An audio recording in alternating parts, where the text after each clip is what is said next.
पाताल में अगर होंगे, पाताल से निकलने की स्थिति नहीं होगी तो ऐसे दरवाजे लगाए जाएंगे जहां से अगले जन्म तक वापस नहीं आएंगे। और एक ऐसी नजीर स्पिरिट ट्रायल भी होगी और एक ऐसी नजीर पेश की जाएगी कि रास्ते वही दिखाए जाएंगे। एक ऐसी नजीर पेश की जाएगी, सूक्ष्म अन्वेषण होगा, कोई नहीं बचेंगे। ये अमानवीय और बहसीपन आपराधिक घटना है। आपराधिक घटना देश भर में होते रहते हैं, पर यह असमान आपराधिक घटना है।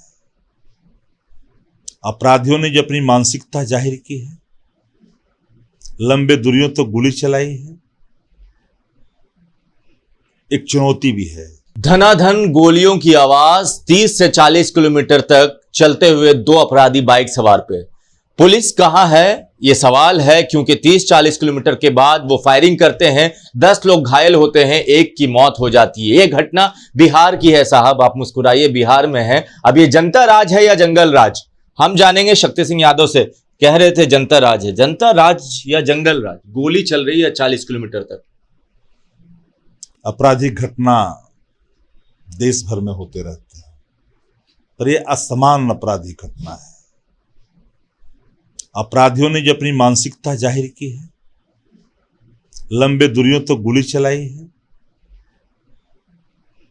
एक चुनौती भी है शासन के सामने, हमारे सामने,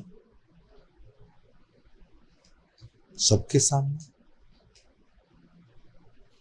दुखी भी हैं, मर्माहत भी हैं, पर इस चुनौती को स्वीकार किया है।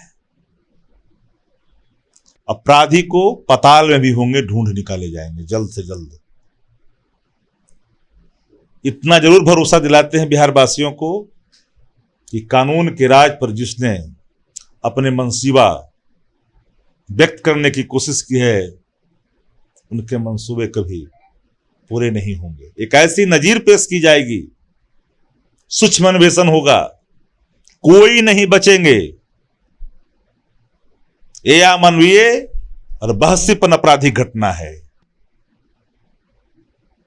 मैं इसे किसी विवाद का घटना नहीं मान सकता तत्काल प्रभाव से। इसलिए राजनीतिक प्रतिक्रिया तो आएगी, उनका अपना कर्तव्य है, वो बोलेंगे ही। विपक्ष में है तो बोलेंगे, पर राजनीतिक प्रतिक्रिया हम अभी नहीं दे सकते। एक एक चीज का बिंदुवार अन्वेषण होगा, पकड़ में आएंगे और कानून की पकड़ से दूर नहीं जाएंगे। और मैं साफ शब्दों में कहना चाहता हूं, पाताल में अगर होंगे, पाताल से निकलने की स्थिति नहीं होगी तो ऐसे दरवाजे लगाए जाएंगे जहां से अगले जन्म तक वापस नहीं आएंगे।